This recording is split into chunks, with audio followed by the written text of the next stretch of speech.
আপনারা অনেকেই জানেন যে আজ 5ই জুলাই, আজকের দিনে 2012 সালে উত্তর 24 পরগনা জেলার সুটিয়ায় একজন প্রতিবাদী শিক্ষক এবং আদর্শ শিক্ষক বরুণ বিশ্বাস, যাকে খুন করা হয়েছিল।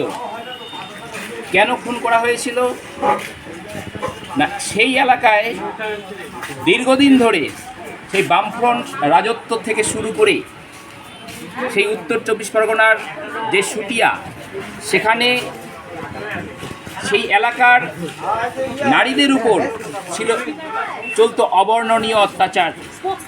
একদল দুষ্কৃতী তারা সেই এলাকায় তারা রীতিমতো রাজত্ব চালাতো। সেই দুষ্কৃতীদের নেতৃত্বে সেই এলাকা পরিচালিত হতো।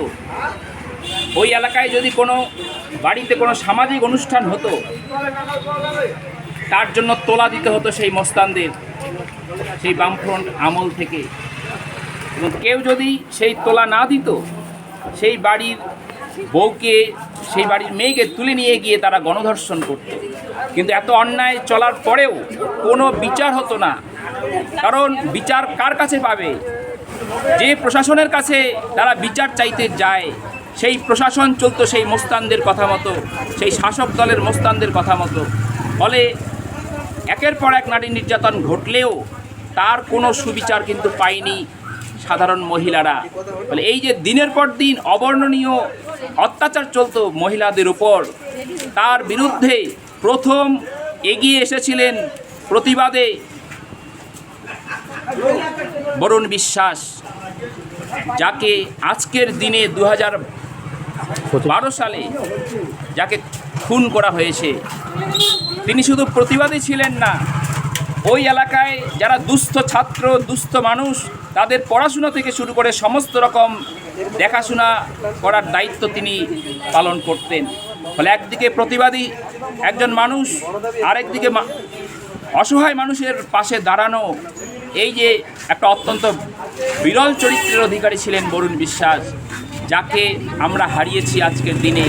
তাই এরকম একজন শিক্ষককে হারিয়ে আমাদের সমাজ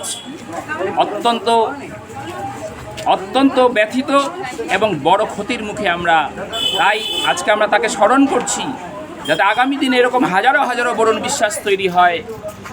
আমরা যাতে বরুণ বিশ্বাসের কাছ থেকে শিক্ষা নিয়ে অন্যায়ের বিরুদ্ধে লড়াইয়ে যাতে আমরা সামিল হতে পারি, এই শিক্ষা লাভ করার উদ্দেশ্যেই আজকে আমরা এই 5ই জুলাই বরুণ বিশ্বাসকে আমরা স্মরণ করলাম।